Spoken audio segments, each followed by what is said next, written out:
عبده ورسوله الذي لا نبي بعد أما بعد. Baik, kita lanjutkan ya. Kita masih pembahasan di syarat salat ya. Kita telah menyelesaikan 4 syarat salat. Sekarang kita masuk ke syarat kelima, syarat salat. Qauluhu asyartu al-khamis izalatun najasah min thalathin minal badani wal thawbi wal buq'ati. والدليل قوله تعالى وثيابك فطهر. Syarat kelima dari syarat salat ialah izalatun najasah, menghilangkan najis, min thalathin, dari yang 3. Minal badan, dari badan, wathawbi, dari pakaian, wal buq'ati, dan dari tanah atau dari makan, dari tempat. Waddalilu qauluhu ta'ala, dan dalilnya firman Allah Ta'ala, wa thiyabaka fatahhir, dan pakaianmu maka sucikanlah. Para ulama berbeda pendapat juga ya tentang syarat kelima ini. Ada yang tidak memasukkan kepada syarat, kan tetapi masuknya kewajiban. Tapi inilah mazhab atau pendapat Syekh Ibnu Abdul Wahhab, di mana membersihkan dari najis dari badan, thawb dan buq'ah atau tempat ini merupakan syarat dari salat. Jadi hendaknya ketika seseorang mau melaksanakan salat, membersihkan dulu segala jenis najis baik dari badan, pakaian dan tempat. Jadi kalau kita salat di tempat yang najis, maka tidak sah salatnya menurut Syekh Ibnu Abdul Wahhab. Wal ma'na anna al-insan qabla salatihi yuzilu ma 'ala badanihi wa thiyabihi wa fil buq'ati allati yusalli fiha min najasatin in wujidat. Dan maknanya sesungguhnya manusia sebelum salatnya hendaknya menghilangkan apa yang ada pada badannya, pakaiannya dan tempatnya yang dia salat di sana berupa najis ketika didapati najis. Wa dzalika bi ghasliha bil ma', yaitu dengan mencucinya dengan air. Fa in shalla wa 'alaihi najasatun. Nah, ini penting nih. Wa in shalla, dan jika seseorang salat wa 'alaihi najasatun, dan padanya ada najis, walam ya'lam, tetapi dia tidak mengetahui, illa ba'da firadhis salah, kecuali setelah selesai dari salatnya, fa inna salatahu sahihatun, maka sesungguhnya salatnya sah meskipun lupa. Wa in alima fi athna'is salah wa amkana khal'u ma bihin najasah khala'ahu wastamarra fi salati.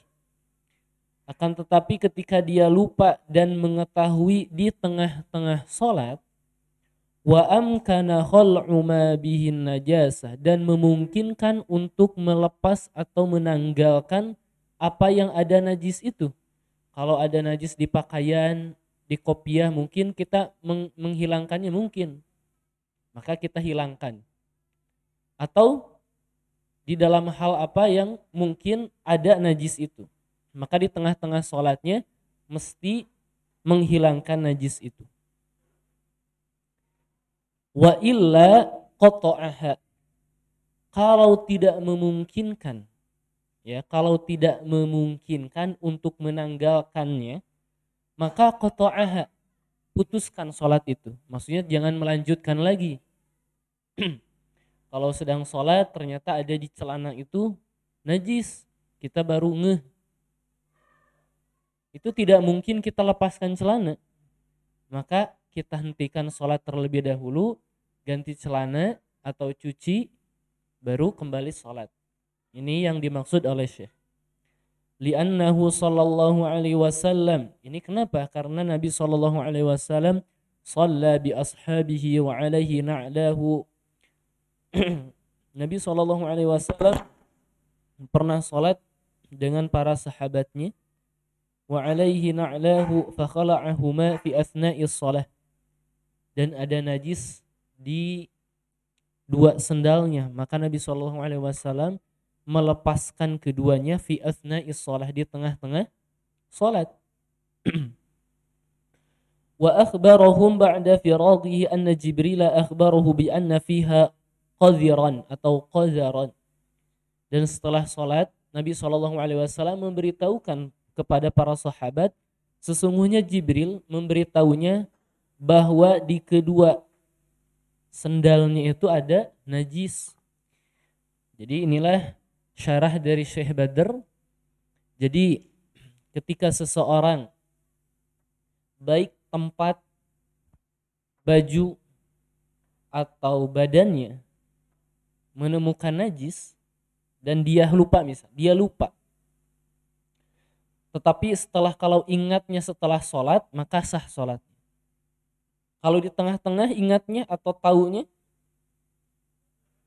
maka lepaskan atau hilangkan najis itu ketika memungkinkan. Ketika tidak memungkinkan, maka putuskan sholat itu, baru mulai kembali.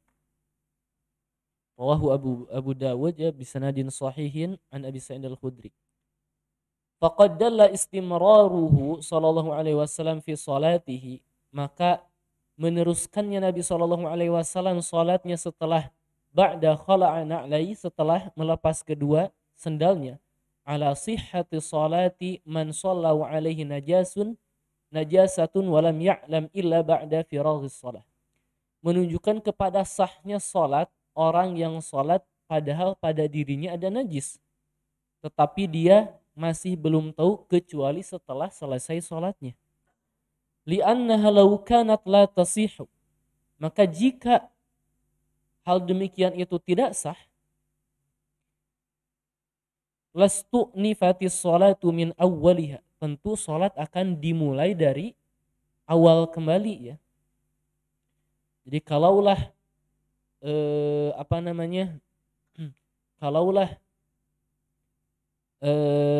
tidak sah orang yang lupa,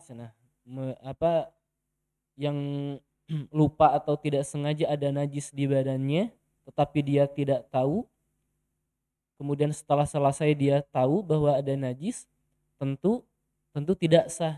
Jadi ini Syekh Badr menjelaskan bahwa hal demikian pun sah ketika dia lupa setelah sholatnya, atau dia tahu tetapi ketika di tengah-tengah dia ingat bahwa ada najis, maka hilangkan najisnya ketika memungkinkan. Kalau tidak, maka dia putuskan sholatnya dan memulai kembali. Wa illam ya'lam illa ba'da wa hadza bi khilafi man shalla wa huwa muhditsun. Dan hal ini, kalau tadi tentang izalatun najasah dalam tempat badan dan pakaian, hal ini berbeda dengan orang yang sholat wa huwa muhditsun, akan tetapi dia berhadas. Fa innahu idza ulima fi asna'iha qata'aha, maka ketika dia mengetahui kalau dia punya hadas di tengah-tengah sholatnya, qata'aha, dia harus meninggalkan sholat atau memutuskan sholatnya itu. Wa illam ya'lam illa ba'dal firaghi minha a'adaha.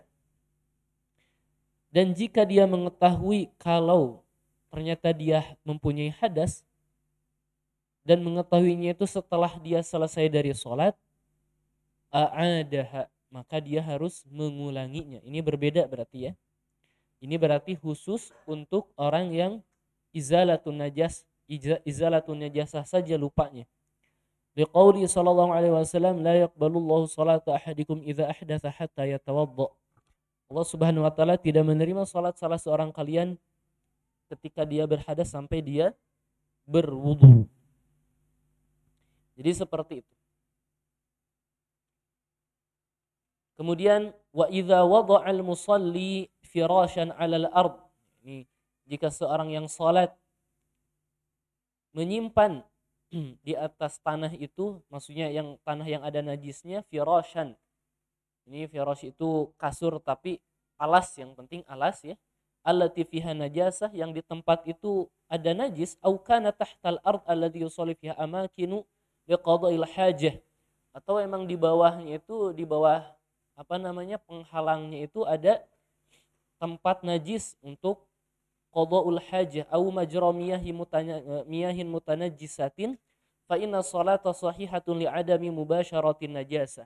Jadi kalau ada najis di bawah kemudian kita tutupi dengan sejadah, kita tutupi dengan karpet, maka tidak mengapa. Kenapa? Di sini li'adabi mubasyaratin najasah, karena tidak bersinggungan atau bertemu langsung dengan yang najis. Baik, ini qaul Ibnu Katsir. Kita langsung ke syarat ke-6. Qauluhu asyartu as-sadis. Ini yang agak seru nih. Syarat ke-6, satrul aurah, menutupi aurat. Di sini akan menyinggung aurat laki-laki dan perempuan. Ajma'a ahlul ilmi ala fasadi salati man shalla uryanan wa huwa yaqdiru.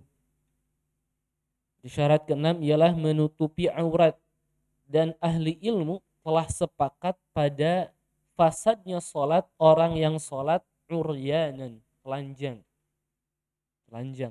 Wa huwa yaqdiru, padahal dia mampu. Wa haddu auratir rajul, dan batas auratnya laki-laki minas surrati ilar rukbati, dari pusar sampai ke lutut. Ini terjadi khilaf juga ya. Wal amatu kadzalik. Al amah itu adalah budak. Wal amatu kadzalik, budak perempuan. Wal hurratu kulluha auratun. Dan perempuan yang merdeka seluruhnya adalah aurat. Illa wajhaha, kecuali wajahnya. Ini menurut Syekh Ibnu Abdil Wahhab. Tapi nanti ada dijelaskan oleh Syekh Badr terkait hal ini. Jadi ana mungkin akan baca seluruhnya ya untuk syarat yang ke-6 ini. Wad dalilu qauluhu ta'ala, dan dalilnya firman Allah Ta'ala, ya bani Adam khudhu zinatakum 'inda kulli masjidin. Wahai bani Adam, ambillah perhiasan kalian ketika pada setiap masjid, maksudnya. Ai 'inda kulli sholatin, setiap salat. Jadi harus memakai pakaian yang bagus ya. Ketika sholat jangan compang-camping, pakailah pakaian yang terbaik. Ini maksudnya. Inda kulli sholatin. Al-matlubu fi hali sa'ati an yakuna al-muslimu fi salatihi wa ghayriha ala hay'atin hasanatin fil libas wa ghayrihi. Jadi yang diminta oleh syariat ketika keadaannya sedang leluasa ya, an yakunal muslim, hendaknya seorang muslim fi salatihi, dalam salatnya, wa ghairiha, dan selain dari salat itu, dari macam-macam ibadah, ala hayatin hasanatin, dalam bentuk yang indah. Salah satunya itu memakai pakaian yang indah, fil libas, dalam pakaian, wa ghairihi, dan yang lainnya. Jadi hendaknya mandi dulu ya, memakai wangi-wangian, jangan sampai menyakiti hidung teman sendiri. Liqaulihi ta'ala, berdasarkan firman Allah Ta'ala, ya bani Adam khudhu zinatakum 'inda kulli masjidin. Maksudnya setiap kali salat ya. Wa liqaulihi sallallahu alaihi wasallam, dan sebagaimana sabda Nabi sallallahu alaihi wasallam, innallaha jamilun yuhibbul jamal. Sesungguhnya Allah Subhanahu wa taala indah dan mencintai yang indah-indah. Rawahu Muslim. Wa fi halad dhayiq, dan dalam keadaan yang sempit susah, yajibu satrul aurah mutlaqan, wajib menutupi aurat secara mutlak. Jadi kalau kita tidak memungkinkan dalam melaksanakan sholat secara tertutup semuanya, yang penting auratnya itu harus tertutup. Mutlaqan fi sholati wa ghairiha, dalam sholat dan pada ibadah yang lainnya. bima la yasiful basyarah, dengan apa ya, ini catatan nih menurut Syekh Badar, bima la yasiful basyarah, dengan apa yang tidak menggambarkan kulit. Jangan sampai apa ya namanya, terawang gitu. Jangan sampai pakaiannya itu terlalu ketat khususnya untuk perempuan. La yasifu al-basyarah, tidak menggambarkan kulit.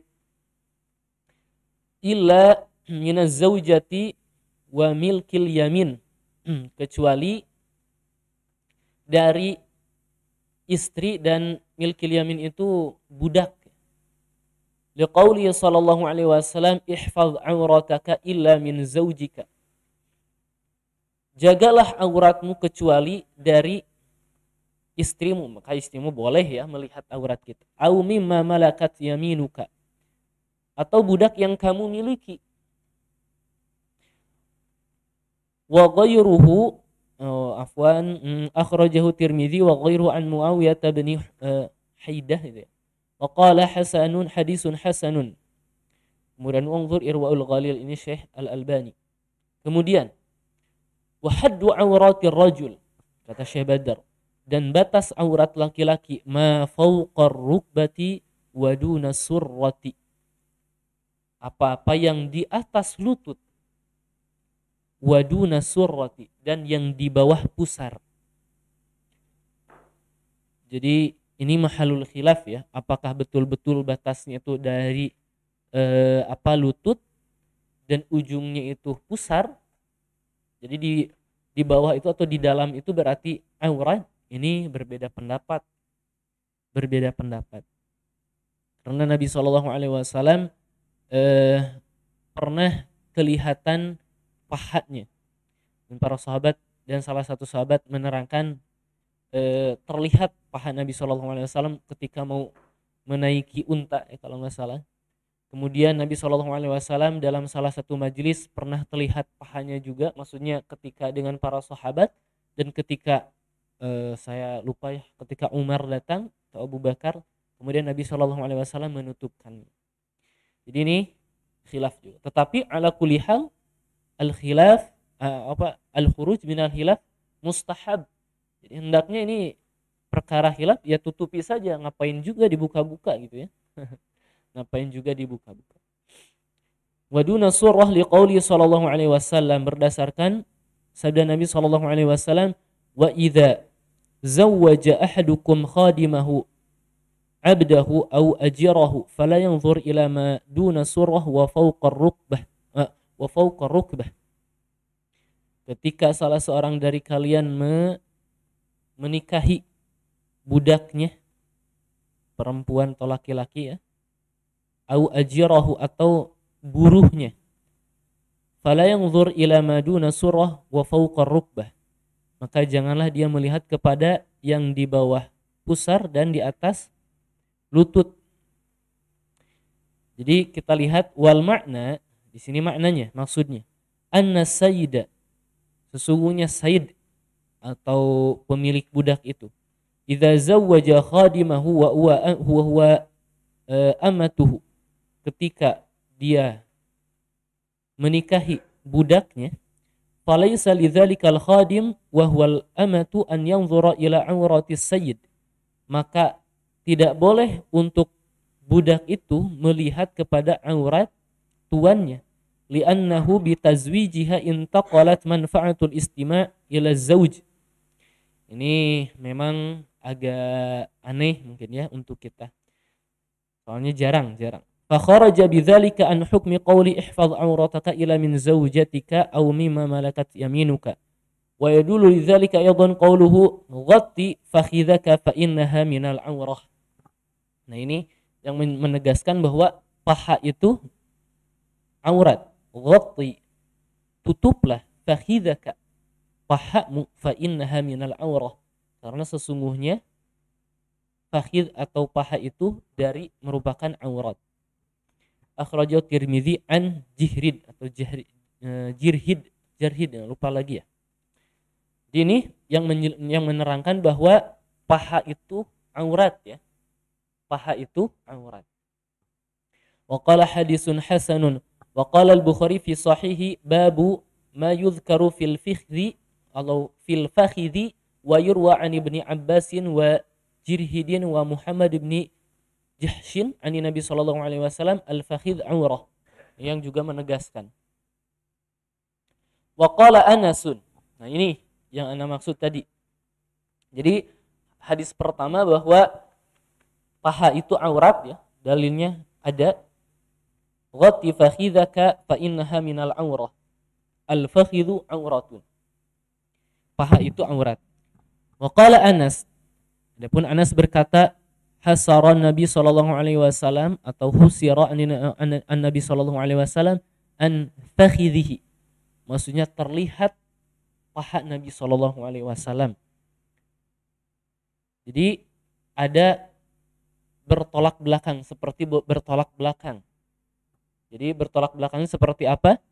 Hadis yang tadi yang dua fa innaha minal aurah, kemudian al-fakhidh aurah, ini menjelaskan paha itu aurat.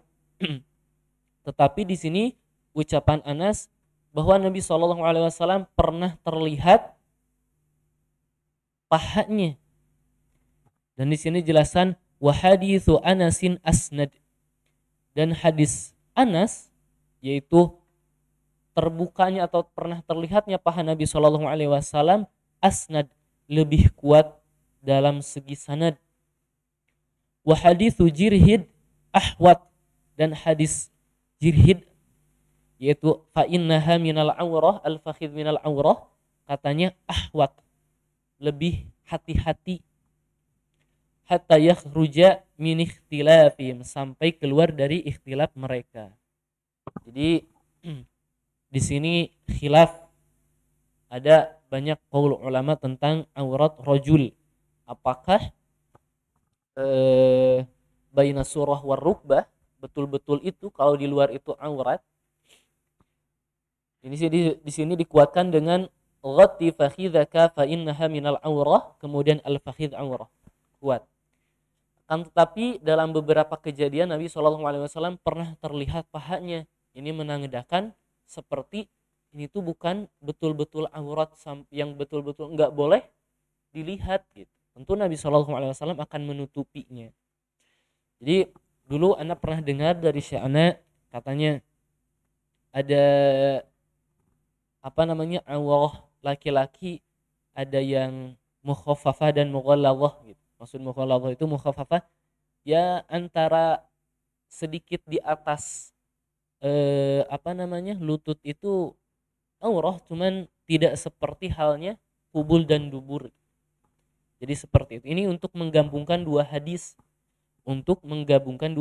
Supaya tidak bertolak belakang. Yang tadi fakhidh paha itu aurat, atau ucapan Anas pernah terlihat paha Nabi SAW, ini bagaimana? Nah, untuk menggabungkannya, kalau sedikit masih ya tidak jauh dari lutut, itu mukhaffafah. Tapi kalau sudah jauh di situ, itu yang betul-betul dilarang. Ala kulli hal, ya tutupi saja. Maka al-khuruj minal khilaf mustahab. Maka inilah yang dimaksudkan oleh Syekh Ibnu Abdul Wahhab. Kemudian wal ijma'ul ladzi dzakarahu Syekh, dan berdasarkan ijma' yang Syekh Ibnu Abdul Wahhab jelaskan atau sebutkan. Hakahu Ibnu Qudamah fil Mughni an Abdul Bar wa qad ja'at as-sunnatu bi anal musalli, dan telah disebutkan sunnah bahwa orang yang salat ma'a satri auratihi yasturu atiqahu fi shalah. Jadi menurut sunnah ya, berdasarkan sunnah, meskipun aurat laki-laki itu dari pusar sampai lutut kita bilangnya ya, supaya tidak kemana-mana, tetapi minas sunnah semuanya harus ditutupi. Bahkan atiqahu itu maksudnya atiqihi, bahunya harus ditutupi juga. Fa'an Abi Hurairah radhiyallahu anhu anna Nabi sallallahu alaihi wasallam qala la yusalli ahadukum fi thawbil wahidi laisa ala atiqihi minhu syai'un. Tidaklah salat dari salah seorang dari kalian dengan menggunakan satu pakaian dan tidak ada baju sehelai pun di bahunya, maksudnya gitu ya. Ini aurat laki-laki. Kemudian sekarang aurat perempuan. Ini kita lihat.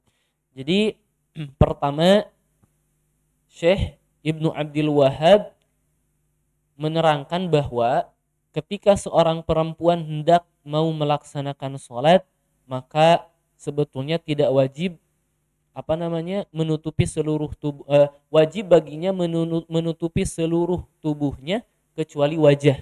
Itu menurut Syekh Abdul Wahhab dalam matan tadi ya. Jadi di sini wal hurratu kulluha auratun illa wajhaha, kecuali wajah. Tapi kita lihat ucapan Syekh Badr. Wal mar'atu auratun, dan perempuan itu aurah. Liqaulihi sallallahu alaihi wasallam, berdasarkan sabda Nabi sallallahu alaihi wasallam, al mar'atu auratun, perempuan itu aurah. Fa idza kharajat istashrafaha asy-syaitan, maka ketika perempuan itu keluar, istashrafa itu rafa'a basarahu yanzuru ilaih, maksudnya syaitan itu akan meliriknya. Istashrafaha syaitan, perempuan itu aurat, maka ketika keluar syaitan akan betul-betul meliriknya. Rawahu Tirmidzi an Abdullah bin Mas'ud wa qala haditsun hasanun sahihun gharibun wanzur irwaul ghalil. Bahkan dulu pas ana masih ingat di Sudan, Syekh menjelaskan bagaimana perempuan kenapa ya disebut aurah. Syekh pernah menjelaskan seperti ini. Inilah yang menguatkan kenapa para rawi hadis sedikit sekali perempuan, sangat-sangat sedikit. Jadi Syekh katanya masturun katanya. Jadi perempuan itu memang terhijab, terhalang, tidak langsung bersentuhan dengan halayak umum. Maka kalau kita perhatikan dalam hadis-hadis jarang ya, langka sekali ada perempuan yang meriwayatkan hadis. Bukan berarti dia tidak tahu. Mungkin saja para rawi itu adalah hasil didikan ibu-ibu mereka. Justru ibu-ibu mereka lah yang mengajarkannya, mungkin tidak, sangat-sangat mungkin.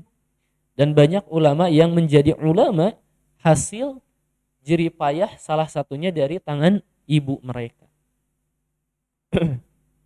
Kemudian fayajibu 'alal mar'ati, maka wajib bagi seorang perempuan satru badaniha, menutupi badannya, hatta wajhaha.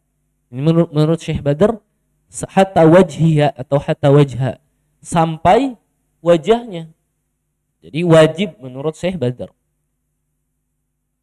Anir rijali al ajanib, dari laki-laki asing. Jadi wajib menutupi wajahnya. Kemudian qala Syekhuna Muhammadun Al-Amin Asy-Shinqiti rahimahullah, telah berkata Muhammad Syekh Amin Asy-Shinqiti fi kitabihi Adwa'il Bayan, dalam tafsir ya, ini nama tafsir Adwa'ul Bayan, menerangkan, menafsirkan ayat dengan ayat yang lain. Fi tafsiri suratil Ahzab, dalam tafsir surat Al-Ahzab, an hadzal hadis, tentang hadis ini.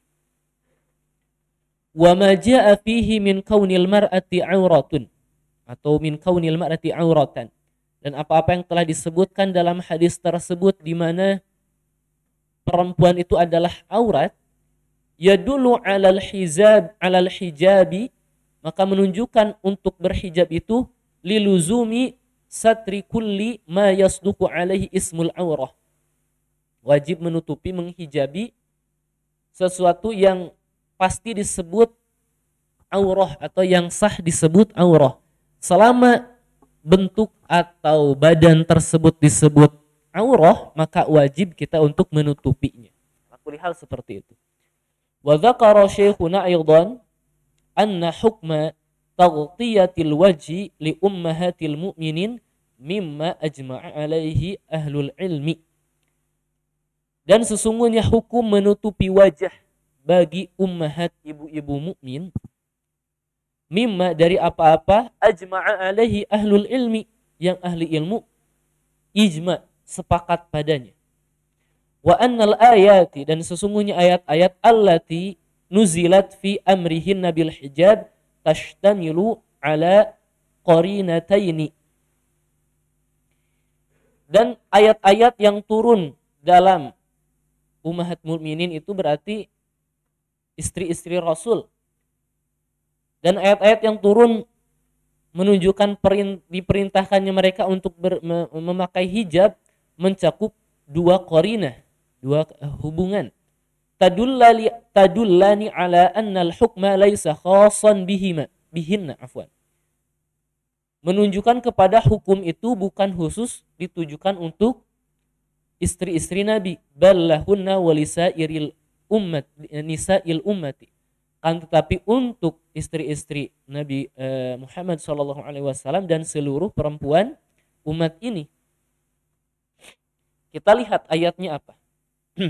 Al-ula ta'lilul amri bil hijab, sebab diperintahkannya untuk berhijab. Biqaulihi ta'ala dzalikum atharu liqulubikum wa qulubihinna. Hal demikian itu lebih suci untuk hati-hati kalian dan hati-hati mereka. Ini Al-Ahzab.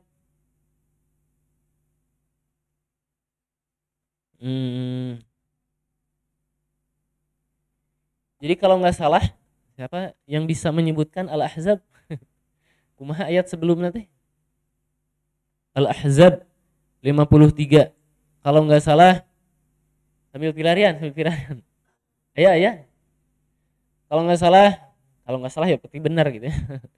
Jadi dalam ayat tersebut sahabat diperintahkan untuk memakaikan hijab ya. Maksud memakai hijab itu meminta apapun atau memerlukan apapun kepada istri-istri Nabi harus dihalangi oleh hijab. Nah, hal ini menunjukkan bahwa dalam ayat Al-Qur'an ini hal demikian itu lebih menyenangkan, lebih menyucikan, lebih suci ya untuk kalian dan untuk hati-hati kalian dan untuk hati-hati istri-istri Nabi SAW. Jadi Syekh Badr mau menjelaskan seperti ini. Ini adalah istri-istri Nabi. Allah Subhanahu wa taala memerintahkan untuk menghijab. Jadi seluruh badan tentu ya menghijab berarti memakai hijab.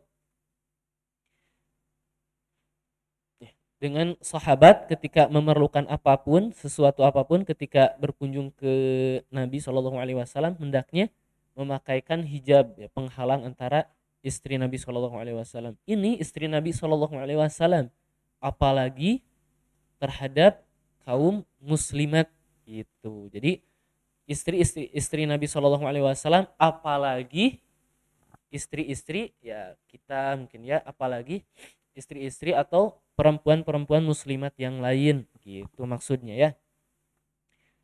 Wa dzalika annahu idza qila laka fihinna ma akramahunna Allahu bihi minat taharah wal bu'di anir ribah. Maka jika dikatakan hal itu pada mereka padahal mereka telah dikasih oleh Allah Subhanahu wa taala kemuliaan minat taharah berupa kesucian wal bu'di anir ribah dan jauh dari keraguan. Maksudnya tidak mungkinlah istri-istri Nabi melakukan hal-hal yang tidak terpuji. Fa inna ghairahunna, maka sesungguhnya selain dari istri-istri Nabi min nisa'il ummati, dari perempuan umat ini, allati yang lam yadfarna bimithli ma dhafarat bihi ummahatul mu'minin min babil aula, katanya. Maka sesungguhnya selain dari istri-istri Nabi SAW, dari perempuan-perempuan umat ini yang tidak mendapati kemuliaan seperti apa yang istri-istri Nabi dapati, min babil aula, tentu lebih utama maksudnya gitu. Istri Nabi saja untuk dihijab, apalagi perempuan yang lain maksudnya gitu. Ini adalah pendapat Syekh Badr. Tetapi sekali lagi Syekh Ibnu Abdul Wahhab di sini menjelaskan wajah tidak masuk kepada aurah. Ini menurut Syekh Ibnu Abdul Wahhab. Syekh Badr tetap harus menutupinya. berdasarkan hal yang demikian, ayat demikian. Kemudian taklil atau sebab dalam perintah menutup atau memakaikan hijab, watsaniyatu, dan yang kedua, fi qoulihi azza wa jalla, ya ayyuhan nabiyyu qul li azwajika wa banatika wa nisa'il mu'minin yudnina 'alaihinna min jalabibihinna. Wahai Nabi, katakanlah kepada pasangan-pasanganmu dan anak perempuanmu dan nisa'il mu'minin, perempuan mukmin. Yudnina, hendaknya menutupkan, alaihinna, pada mereka, min jalabibihinna, jilbabnya, menjulurkan, menutupkan. Li'annal amra bil idnai alaihinna minal jalabib kama umira bihi ummahatul mu'minin. Karena perintah untuk menjulurkan, menutupkan, memakai hijab sebagaimana yang diperintahkan ummahat mukminin, yaitu istri-istri Nabi, faqad umira bihi banatu sallallahu alaihi wasallam wa nisaul mu'minin. Maka begitu pula diperintahkan anak-anak Nabi sallallahu alaihi wasallam dan perempuan-perempuan mukmin. Jadi sama gitu maksudnya. Kalau tadi di dalam ayat tadi istri Nabi, ketika seorang sahabat ingin membutuhkan sesuatu kepada istri Nabi, hendaknya memakai hijab. Bahkan ayat ini menguatkan katanya. Jadi ayat ini menguatkan bukan khusus untuk istri Nabi, maka seluruh umat muslimat gitu. Seluruh muslimat, berdasarkan ayat ini juga untuk menutup memakaikan hijab itu termasuk istri Nabi, anak-anak perempuan Nabi, dan perempuan-perempuan mukmin. Kemudian wa asyara, wah ini agak panjang.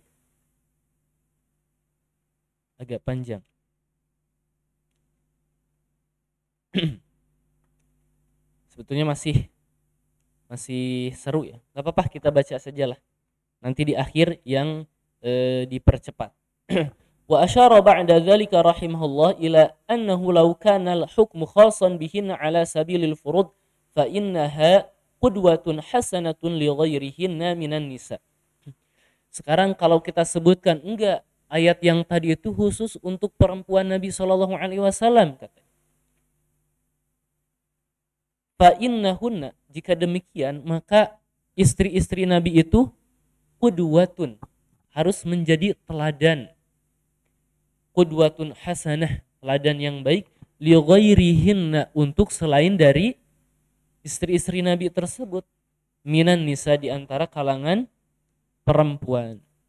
Jadi kalau ada misalkan yang menyebutkan ini tuh menutup hijab dan jangan bercampur, betul-betul melihat, itu khusus untuk istri Nabi.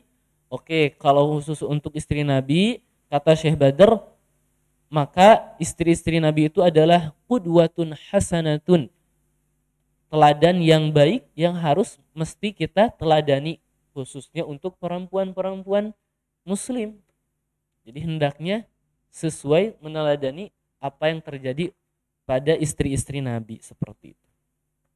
Wa idza alimta faqala wa idza alimta bima dzakarna anna hukma ayatil hijab amun. Dan jika kamu mengetahui dari apa yang telah kami sebutkan, sesungguhnya hukum ayat menutup hijab itu amun, umum. Wa anna ma dzakarnahu ma'aha minal ayat fihi, dan dengan apa yang telah kami sebutkan dari ayat-ayat, fihi dalalah ala istijabi ala ihtijabi jami'il badan al-mar'ah 'anir rijalil ajanib. Maka padanya itu ada penunjukan kepada memakai hijab seluruh badan perempuan dari laki-laki asing. Ini menurut Syekh Badr ya, harus menutupi seluruh badan. Alim ta'annal Quran, tentu kamu akan mengetahui sesungguhnya Al-Quran dalla 'alal hijab, menunjukkan kepada hijab itu sendiri. Walau faradna anna ayatal hijab khasatun bi azwajihi sallallahu alaihi wasallam. Dan kalau kita misalkan sesungguhnya ayat hijab ini ya, yang tadi harus dihijab ketika sahabat meminta sesuatu, khasatun, khusus, bi azwajihi sallallahu alaihi wasallam, hanya untuk istri-istri Nabi, fala syakka annahunna khairu uswatin linisa'il muslimin fil adab al-karimah al-muqtadiyah lit-taharati tamah wa adami tadannus bi anjasir ribah, katanya. Maka tidak ada keraguan lagi, sesungguhnya istri-istri Nabi itu adalah teladan terbaik bagi perempuan-perempuan muslim dalam adab yang mulia yang menunjukkan kepada suci yang sempurna dan tidak adanya ternodai dengan najis-najis, kecurigaan atau ya keraguan.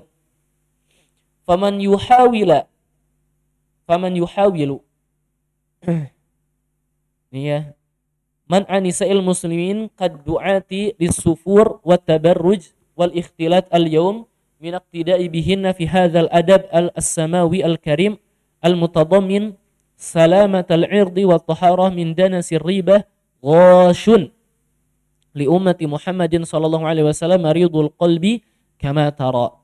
Jadi maksudnya adapun orang-orang yang melarang, mencegah-cegah, menyusahkan umat perempuan muslimin lisufuroh, sufuroh itu untuk meninggalkan hijab itu sendiri, wat tabarruj untuk memamerkan kecantikan, wal ikhtilat dan berbaur laki-laki perempuan al yaum untuk hari ini, dari meneladani perempuan-perempuan itu istri-istri Nabi Shallallahu Alaihi Wasallam, maka di sini disebutkan ghashun, maka orang itu telah menipu dan menyesatkan li ummati Muhammadin sallallahu alaihi wasallam, untuk umat Nabi Muhammad sallallahu alaihi wasallam, maridul qalbi kama tara. Ini orang katanya hatinya bermasalah, kama tara, sebagaimana kamu perhatikan.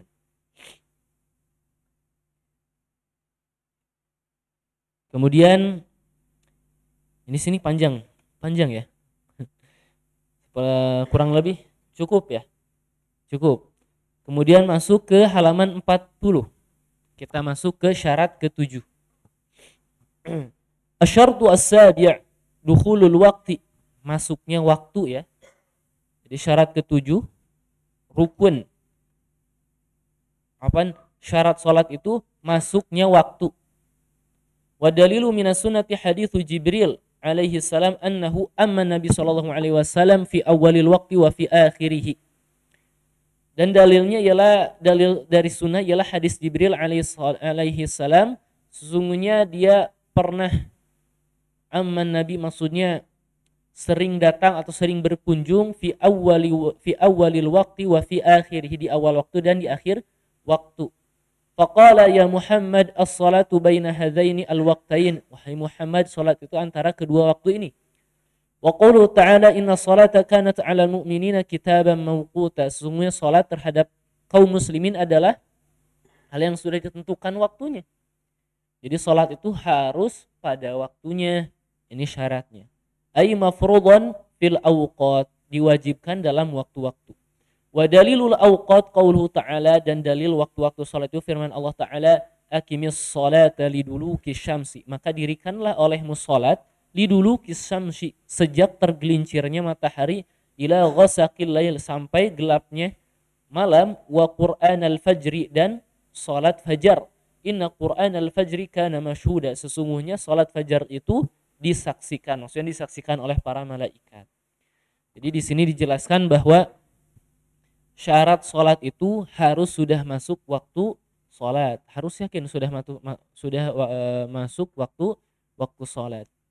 Kemudian syarat ke-8 halaman 42. Asyartu tsamin istiqbalul qiblah. Istiqbalul qiblah, harus menghadap kiblat. Wa dalilu qauluhu ta'ala, dan dalilnya firman Allah Ta'ala, qad nara taqalluba wajhika fis sama' falanwalliyannaka qiblatan tardaha fawalli wajhaka syatral masjidil haram wa haitsu ma kuntum fawallu wujuhakum syatrah. Inilah dalilnya. Qad nara taqalluba wajhika fis sama'. Jadi kami melihat bagaimana kamu taqalluba wajhika, maksudnya menengadah, melihat-lihat ke atas, fis sama, ke langit. Falanwalliyannaka, dan kami palingkan kamu kiblatan tardaha, kepada kiblat yang kamu senangi. Fawalli wajhaka syatral masjidil haram, maka palingkanlah wajahmu itu ke arah Masjidil Haram. Jadi yang menjadi masjid yang menjadi kiblah. Wa haitsu ma kuntum fawallu wujuhakum syatrah, dan dimanapun, dimana saja kalian berada, maka hadapkanlah wajah kalian kepada arah Masjid Al-Haram. Inilah syarat ke-8. Kemudian syarat terakhir dari salat, asyartu at-tasi', syarat yang ke-9 ialah an-niyah, niat. Wa mahalluha al-qalbu wa talaffudhu biha bid'atun. Ini tegas. Tempatnya itu adalah hati dan melafazkan niat itu adalah bid'ah. Belum ada di zaman Nabi SAW. Wad dalilu hadithu, dan dalilnya ialah hadis innamal a'malu bin niyat. Sesungguhnya setiap amal itu ada niat. Wa innama likulli imri'in ma nawa. Dan bagi setiap seseorang itu manawa apa yang dia niatkan. Ini syarat ke-9, harus ada niat. Jadi kalau kita lupa tidak berniat, ya kita hanya bergerak biasa, ya itu tidak sah, ya. Tidak sah, harus berdasarkan niat. An-niyatu fi sholati wa ghairiha minal ibadat syartun. Niat dalam sholat dan selain daripada sholat itu adalah ibadah, maksudnya dari ibadah-ibadah ialah syartun, merupakan syarat. Fala tasihhu sholatu biduni niyatin, maka tidak sah sholat tanpa niat. Liqaulihi sallallahu alaihi wasallam innamal a'malu binniyat. Sesungguhnya setiap amal perbuatan itu harus ada niat. Wa bin niyati yakunu tamyizu baina fardin wa fardin wa fardin wa naqlin wa naflin, afwan. Dan dengan niat itu dapat dibedakan antara kewajiban satu dengan kewajiban yang lain, dan dengan kewajiban dengan sunnah. Maksudnya seperti ini. Niat itu bisa membedakan antara kewajiban A dengan kewajiban B. Misal, seseorang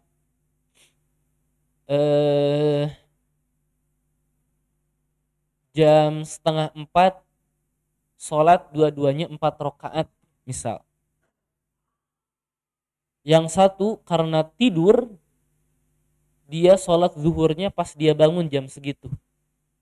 Kemudian yang satu lagi, dia sholat asar karena sudah masuk sholat asar. Maka meskipun jumlah rakaatnya sama, bacaannya misalkan sama, tempatnya juga sama, tetapi beda hakikatnya. Kenapa yang satu sholat zuhur, yang satu sholat asar? Itu maksud dari at-tamyiz baina fardin wa fardin. Kemudian yang dimaksud dengan wa fardin wa naflin, dan antara kewajiban dengan yang sunnah. Contoh, ada seseorang yang sholat jam 5 subuh 2 rakaat. Afwan, jangan jam 5 subuh. Jam 6:30 misal. Jam 6:30 ada orang yang sholat 2 rakaat. Kemudian datang lagi satu orang sholat 2 rakaat. Yang satu karena kesiangan begadang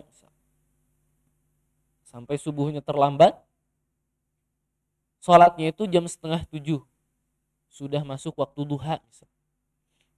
Kemudian dia sholat. Kemudian datang lagi satu orang yang sholat 2 rakaat sama di masjid yang sama, bacaannya pun sama, tetapi dia melaksanakan sholat duha. Jadi meskipun tata caranya sama, jumlah rakaatnya sama, di tempat yang sama, tetapi hakikatnya berbeda. Yang satu sholat wajib, yang satu sholat sunnah. Itu maksud dari fardin wa naflin, seperti itu. Waqad taqaddama 'inda dzikri syartin niyyah min syurutil wudu' annahu la yajuzu talaffuzul insan bima nawah.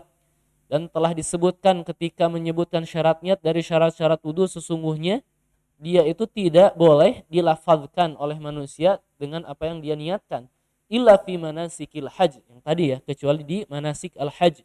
Fa yajuzu an yatalafadhu bima nawahu fa yaqulu labaika umratan aw labaika hajjan aw labaika umratan wa hajjan. Jadi seperti itu. Ini kita telah selesai dalam syarat salat. Jadi syarat hendaknya sebelum kita memulai salat, memulai takbiratul ihram, ke-9 syarat tersebut harus sudah terpenuhi. Ya. Kalau tidak terpenuhi secara sengaja syarat itu, maka tidak sah. Tidak sah. Kemudian bagaimana kalau lupa? Pertama, sebetulnya tidak sah. Kecuali di dalam hal yang tadi Syekh sebutkan, kecuali di dalam hal izalatun najasah minal badan wa thawb wal makan. Kecuali dalam hal itu. Kalau kita lupa setelah sholat, setelah beres, maka tidak mengapa berdasarkan hadis Jibril yang memberitahu Nabi SAW bahwa di sendalnya itu ada najis. Maka Nabi SAW menanggalkannya atau membukanya, tidak memakaikannya kembali. Kemudian kita masuk ke rukun-rukun sholat. Ini masuk kepada sholat itu sendiri. Warkanu sholati arba'ata asyara. Wah, banyak. Rukun-rukun sholat itu ada 14.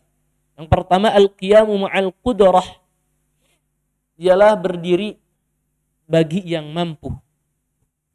Jadi kalau tidak mampu boleh nggak tidak berdiri? Boleh. Berarti dia duduk. Kalau tidak bisa duduk, berbaring. Jadi memakai isyarat. Kalau tidak bisa berbaring, payah. Meninggal atuh. Kalau tidak bisa sholat sama sekali udah meninggal. Itu al-qiyam ma'al qudrah. Wa takbiratul ihram. Takbiratul ihram. Jadi takbiratul ihram ini takbir yang pertama ya. Allahu Akbar. Kenapa dinamakan takbiratul ihram? Kenapa? Karena takbir tersebut mengharamkan apa yang sebelumnya halal. Dari kita makan, minum. Maka setelah takbiratul ihram tidak bisa kita makan atau minum di tengah-tengah sholat. Wa qiraatul Fatihah, dan membaca surat Al-Fatihah. Jadi ini merupakan rukun. Merupakan rukun. Jadi dengan kata lain, kalau seseorang sudah berdiri terus takbiratul ihram, kemudian lupa Al-Fatihah, sah tidak sholatnya? Tidak. Bahkan lupa pun tidak sah. Ini rukun, bukan wajibat. Lupa baca Al-Fatihah. Kemudian timbul pertanyaan. Ini dari apa yang Anda dapati ya. Dulu Anda pernah bertanya juga, bagaimana kalau kita lupa, kemudian rakaat pertama itu misalkan lupa rukun saja. Apapun rukun itu. Kemudian kita ingat di rakaat kedua. Bagaimana? Syekh Ana dulu menjelaskan bahwa rakaat yang pertama itu tidak dianggap. Jadi rakaat pertamanya yang barusan yang sedang dia jalani gitu. Kemudian seperti ini. Kenapa hal ini wajibat, rukun, mustahabat, sunnah? Ini tuh harus kita ketahui. Kenapa? Contohnya seperti ini. Seseorang misal dia telah sholat, telah ruku i'tidal, kemudian sujud. Setelah sujud itu misal dia lupa sujud yang kedua misal. Maka dia kembali lagi dan menyempurnakan sujud kedua kalau masih di rakaat itu. Kemudian bagaimana kalau dia lupa tentang yang wajibat atau mustahabat, sunnah-sunnahnya. Misal, contohnya seperti ini. Ada seseorang yang lupa tahiyat ausat, tasyahud al-ausat di rakaat kedua. Ini lupa nih. Kita lihat tasyahud al-ausat itu masuk ke rukun bukan? Di sini kan tidak disebutkan itu adalah rukun, tidak.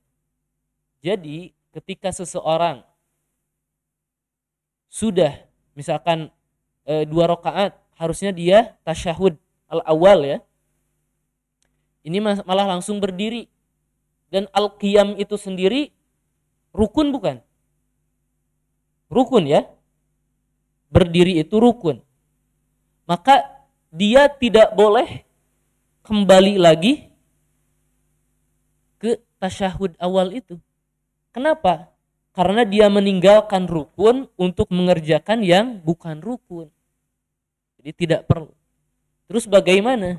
Ya sujud sahwi nanti di akhir. Adapun sujud sahwinya sebelum atau sudah salam, ini sebetulnya bisa dua-duanya. Tergantung afdoliyah ketika yang dilupakan itu mustahabat atau bukan. Ini nanti dibahasnya di bab sujud sahwi. Jadi harus tahu ya, harus tahu. Kemudian war-ruku', kemudian setelah qiraatul Fatihah ar-ruku'.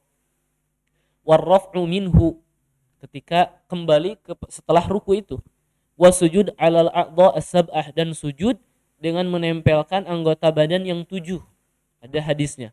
Wal i'tidal minhu, dan kembali lagi dari sujud itu wal jalsatu baina sajdatain, dan duduk di antara dua sujud. Wat tuma'ninah fi jami'il arkan, dan tenang, tidak buru-buru ya dalam seluruh rukun tersebut. Wat tartib, kemudian tartib harus sesuai dengan urutan. Wat tasyahud al-akhir. Jadi rukunnya itu bukan tasyahud al-awal tapi at-tasyahud al-akhir. Itu rukun. Wal julusu lahu, dan duduk untuk tasyahud akhir itu. Wassalatu ala nabi sallallahu alaihi wasallam wa tasliman, dan salawat kepada nabi, maksudnya dalam doa itu tasyahud itu ya.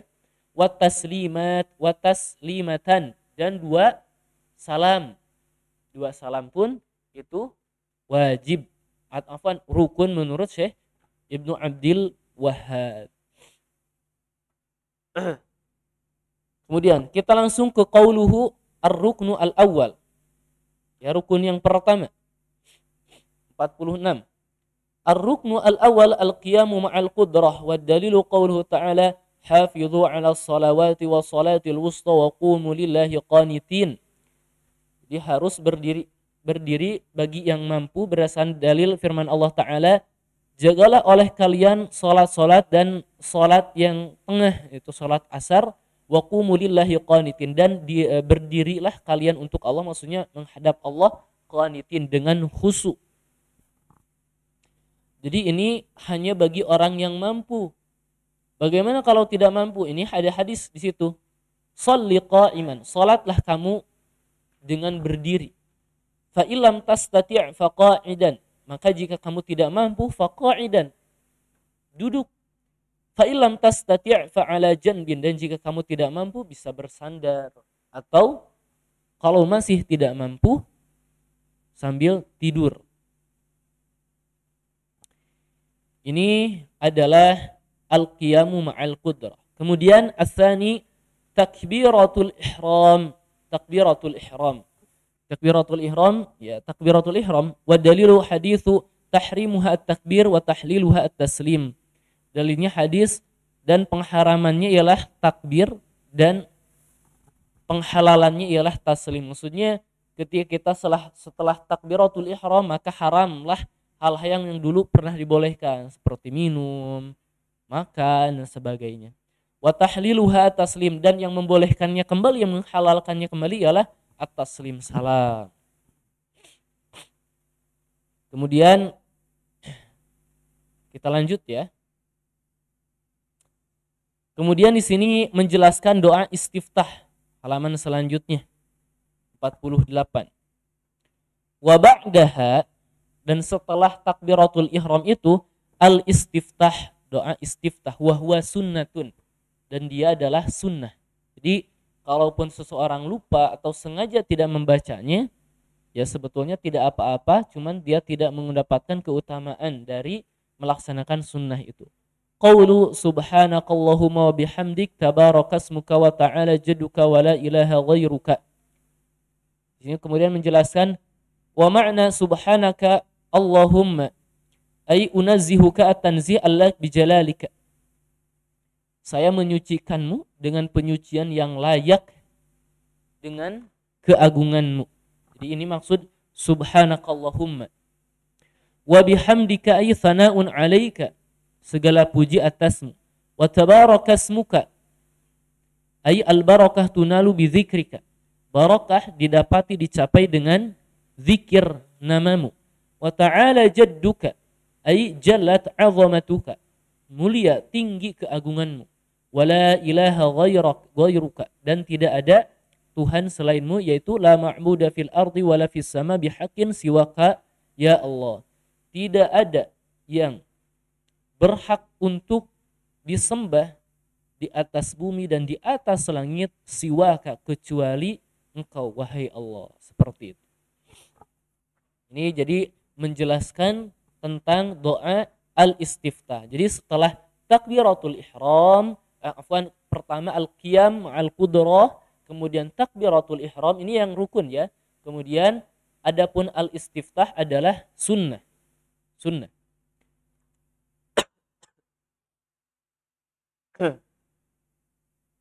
Kemudian di sini halaman 51. Wa qauluhu, kemudian setelah istiftah, wa qiraatul Fatihati, dan membaca surat Al-Fatihah. Ruknun fi kulli raq'atin. Jadi membaca Al-Fatihah adalah rukun. Ini sebelumnya a'udzubillahi minasyaitonir rajim dulu ya.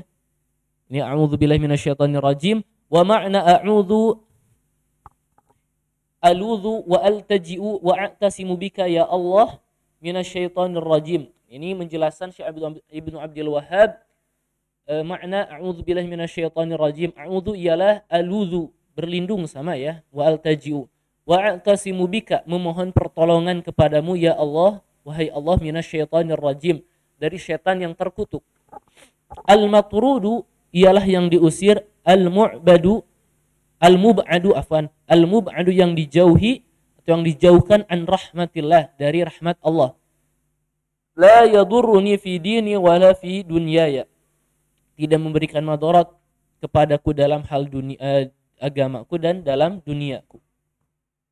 Ini jadi setelah istiftah kemudian ta'awudz. Setelah itu wa qiraatul Fatihah ruknun fi kulli raq'atin. Kemudian membaca surat Al-Fatihah adalah rukun pada setiap rakaat.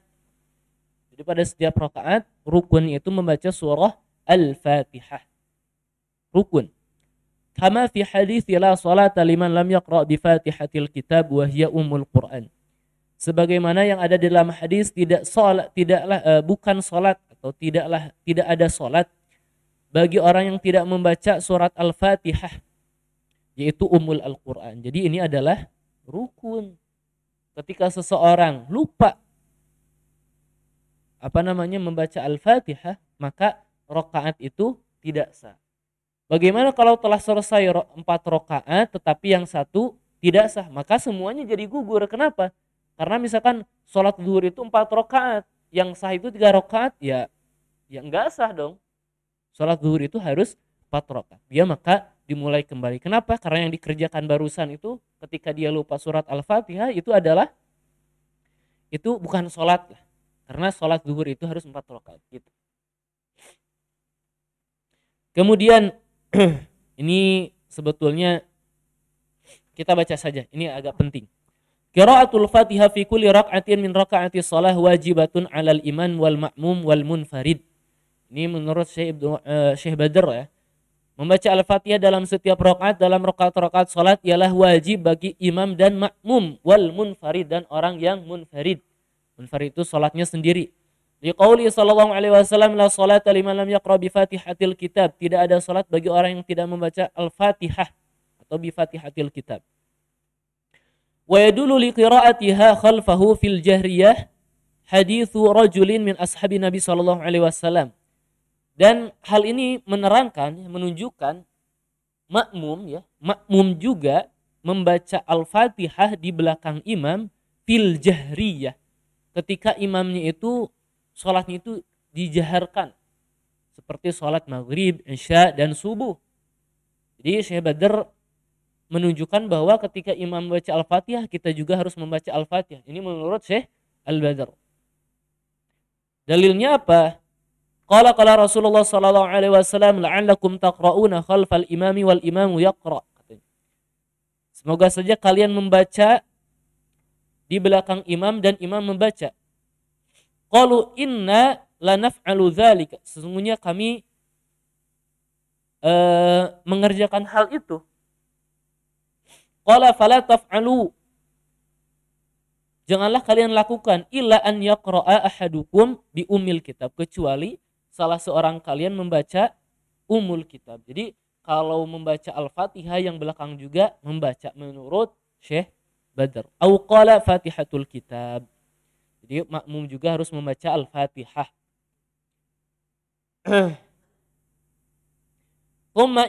Kemudian halaman selanjutnya 52, tsumma inna Syekh rahimahullah fassara Al-Fatihah tafsiran mujazan. Kemudian Syekh rahimahullah mentafsirkan Al-Fatihah secara tafsir yang ringkas. Bismillahirrahmanirrahim, barakatun wasdi'anatun. Barakah dan meminta perlindungan. Jadi barakah wasdi'anah maksudnya ketika seseorang hendak mengerjakan apapun dan memakai al-basmalah, maksudnya ialah basmalah untuk meminta keberkahan dengan menyebut nama Allah Subhanahu wa taala. Kemudian langsung ya, halaman selanjutnya qauluhu alhamdulillahi, alhamdu thana'un. Hamdu itu adalah pujian. Wal alif wal lam lil istighraq jami'il listighraqi jami'il mahamid. Dan alif lam ini untuk istighraq dalam seluruh pujian-pujian. Maksudnya alif lam istighraq itu seluruh pujian. Seluruh pujian. Wa ammal jamilu alladhi la sun'a lahu fihi mithlul jamal wa nahwu fathanau bi yusamma madhan la hamdan. Di sini menjelaskan Syekh perbedaan antara madaha dan hamida.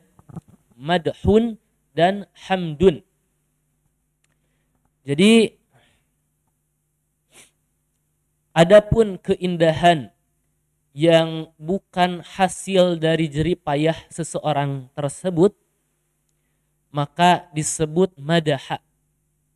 Contoh, orang itu misal orang itu rambutnya hitam. Apakah orang itu membuat rambutnya hitam? Tidak, di situ ciptakannya memang rambutnya hitam, maka disebut katanya madahan. Kalau hamidah, kalau hamdan, ini contohnya seperti hal yang dianggap baik tetapi hasil dari jerih payahnya. Misal seseorang ada yang rajin belajarnya. Nah, itu adalah kebaikan, kemudian kita puji dan pujian itu disebut hamdun. Kalau madaha ya seperti tadi, cantik, tampan, itu kan bukan hasil jerih payah dia sendiri gitu ya. Kemudian halaman 55, qauluhu rabbil alamin. Ar-rabbu huwal ma'bud. Rabb ialah yang disembah, al-khaliq yang maha pencipta, ar-razzaq ar-razik yang maha memberi rezeki, al-malik yang maha memiliki, al-mutasarrif yang menguasai, murabbi yang maha memelihara, jami'il khalqi atau jami'al khalqi bin ni'ami yang memelihara seluruh makhluknya dengan kenikmatan. Al-alamin kullu ma siwallahi alamun wa huwa rabbul jami'. Al-alamin itu adalah seluruh apa-apa yang selain Allah itu disebut alam, yaitu dan dia adalah rabbul jami', Tuhan seluruhnya. Jadi al-alam itu adalah seluruh makhluk kecuali Allah. Kita baca matanya saja dulu ya. Ar-Rahman rahmatun amatun jami'al makhluqat. Ar-Rahman itu adalah rahmah yang umum yang mencakup seluruh makhluk. Ar-Rahim rahmatun khasatun bil mu'minin. Adapun Rahim adalah rahmat yang khusus bagi orang mukmin. Wa dalilu qaulu ta'ala, dan dalilnya firman Allah Ta'ala, wa kana bil mu'minina rahima, dan dia terhadap orang-orang mukmin rahima. Ya. Ini lagi menjelaskan apa? Lagi menjelaskan Al-Fatihah. Al-Fatihah ala kulli hal yang kita pegang bahwa Al-Fatihah itu adalah rukun. Jadi ini kita baca matannya saja ya. Wa qaluhu maliki yaumiddin. Maliki yaumiddin yaumal jaza. Ialah hari pembalasan, wal hisab. Yaumul jaza wal hisab, dan perhitungan. Yaumu kulli yujaza bi amalihi. Hari di mana setiap orang itu diganjar terhadap amalnya. In khairan fa khairun. Maka ketika dia berbuat kebaikan, maka ganjarannya pun, hisabnya pun, perhitungannya akan baik. Wa in syarran fa syarrun, dan jika berbuat kesalahan yang jelek maka syarrun, jelek juga. Wa dalilu qauluhu ta'ala, dan dalilnya adalah firman Allah Ta'ala, wa ma adraka ma yaumuddin thumma ma adraka ma yaumuddin yauma la tamliku nafsun li nafsin syai'a wal amru yauma idzilillah. Dan apakah kamu mengetahui apa itu hari pembalasan? Thumma ma adraka ma yaumuddin, dan tahukah kamu apa itu hari pembalasan? Yauma la tamliku nafsun li nafsin syai'a, hari di mana seseorang tidak berdaya terhadap diri seseorang lain. Jadi tidak berdaya sama sekali terhadap diri orang lain, ya, tidak mampu untuk menolong orang lain. Wal amru yauma idzilillah. Dan perkaranya itu pada hari itu, maksudnya kekuasaannya itu pada hari itu lillahi, hanya milik Allah. Jadi inilah Malik Yaumiddin, hari pembalasan, di mana setiap orang tidak mampu, tidak berdaya untuk menolong diri yang lain. Jadi setiap orang bergantung terhadap amalnya sendiri. Wal hadithu anhu sallallahu alaihi wasallam, al-kayyisu man dana nafsahu wa amila lima ba'dal mauti, wal ajizu man atba'a nafsahu hawahu wa tamanna 'ala Allahil amani. Ini Masya Allah hadis. Al-kayyisu, orang yang pandai, man dana nafsahu, ialah orang yang menghisab dirinya, wa amila lima ba'dal maut, dan dia beramal untuk kehidupan setelah meninggal nanti. Wal ajizu, adapun orang yang lemah, man atba'a nafsahu hawahu, yang mengikutkan dirinya kepada hawa nafsunya, jadi mengikuti hawa nafsunya, wa tamanna, dan berangan-angan 'alallahi al-amani, berangan-angan ya terhadap Allah Subhanahu wa taala. Ini adalah orang yang lemah. Jadi harus ingat, Malik Yaumiddin, hari Allah lah yang memiliki hari pembalasan itu. Ada syair bagus, ya, dalam Lamiyah Ibnu Al-Wardi. Syairnya jadi syair ini terdiri dari, ana lupa ya, 70 berapa. Di sini tentang hikmah dan wasiat-wasiat kepada keluarga, anak-anak, dan orang-orang setelahnya. Jadi di dalam syair itu beliau mengatakan, in ahna 'ishatin qadaituha dhahabat ladzatuha wal ithmu hal. Bagusnya biar ngerti. Katanya, in ahna 'ishatin qadaituha, sesungguhnya kehidupan yang sangat nikmat, yang sangat lezat, qadaituha, saya telah menyelesaikannya, saya telah merasakannya.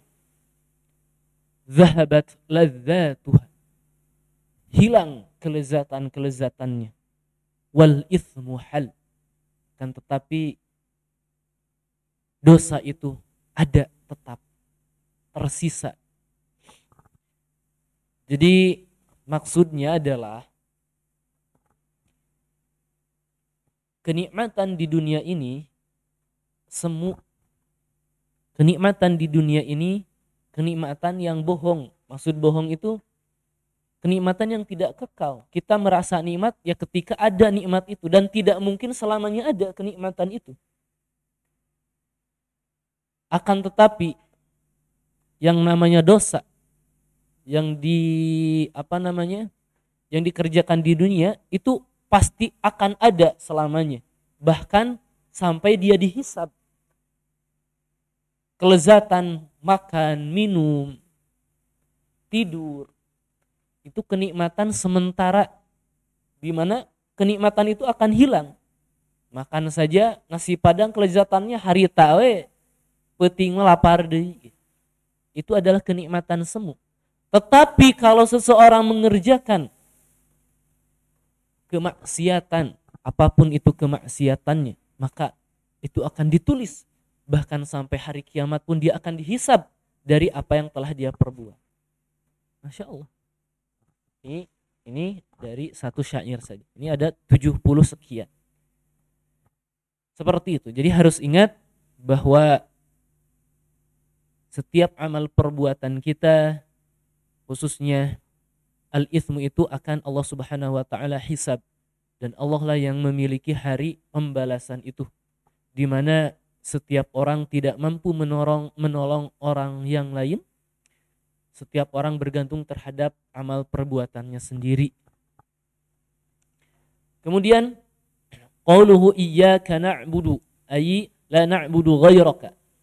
Kami tidak menyembah selainmu. Ahdun, ini merupakan janji bainal abdi wa baina rabbih alla ya'budu illa iyyah. Ini merupakan janji antara hamba dan antara Rabbnya agar tidak menyembah selain kepadanya. Wa iyyaka nasta'in, dan hanya kepadamu lah kami meminta pertolongan. Ahdun bainal abdi wa baina rabbih alla yasta'ina bi ahadi ghairillah. Merupakan ikatan, ya, janji antara hamba dan Rabbnya agar tidak meminta pertolongan kepada satu orang pun selain kepada Allah. Di sini syarahnya ini sangat-sangat panjang di akhirnya nanti. Jadi maksudnya ialah doa, meminta hal apapun yang merupakan ciri-ciri ketuhanan. Doa misalnya, doa itu yang mengijabah doa itu hanya Allah Subhanahu wa taala. Maka jangan sampai kita berdoa kepada selain pada Allah Subhanahu wa taala. Ini yang dimaksud. Ihdinas siratal mustaqim, tunjukkanlah kami ke jalan yang lurus. Wa ma'na ihdina dallana wa arsyadana wa thabbatana was sirat al-islam qila ar-rasul wa qila al-quran wal kullu haqqun wal mustaqim alladzi la iwaja fih. Dan makna ihdina ialah tunjukkanlah kami, ya, wa thabbatana, dan teguhkanlah kami. As-sirat, jalan itu, siratal mustaqim itu, as-sirat itu adalah al-islam, ar-rasul, al-quran, dan seluruhnya adalah benar. Jadi secara umum seluruhnya ini adalah benar. Al-islam, ar-rasul, al-quran, menunjukkan kepada al-quran, rasul, dan islam seluruhnya benar. Ini bukan hal yang bertabrakan, justru semuanya saling menguatkan. Al-mustaqim ialah alladzi la iwaja fih. Al-mustaqim itu yang tidak bengkok padanya, tidak menyeleweng. Kemudian halaman 61, siratal ladzina an'amta 'alaihim ghairil maghdubi 'alaihim waladdallin. Tariqul mun'am 'alaihim ialah jalan orang yang diberi kenikmatan kepada mereka. Wadalilu qawlu ta'ala wa man yuti'illah wa rasulahu faulaika ma'al ladzina an'ama Allahu 'alaihim minan nabiyyin wasiddiqin wasyuhada wassalihin wa hasuna ulaika rafiqa. Dan dalilnya ialah barang siapa yang mentaati Allah Rasul, maka mereka bersama orang-orang yang Allah Subhanahu wa taala beri nikmat kepada mereka di kalangan para nabi, siddiqin, syuhada, dan orang-orang saleh. Dan merekalah sebaik-baik sahabat. Ghairil maghdubi 'alaihim, maksud dari ghairil maghdubi 'alaihim ialah wahumul yahud, ialah orang Yahudi. Ma'hum ilmun walam ya'malu bih, mereka mempunyai ilmu tapi tidak beramal dengan ilmu mereka. Tas'alullah an yujannibaka tariqahum, mintalah kepada Allah agar dijauhkan darimu jalan mereka itu. Waladdallin, dan bukan pula orang yang sesat.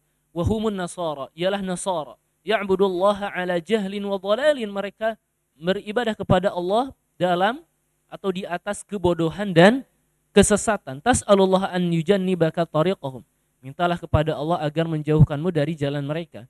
Wa dalilud dhalin, dan dalil orang-orang yang sesat, qauluhu ta'ala qul ha'unabbiukum bil akhsarina a'mala. Katakanlah, apakah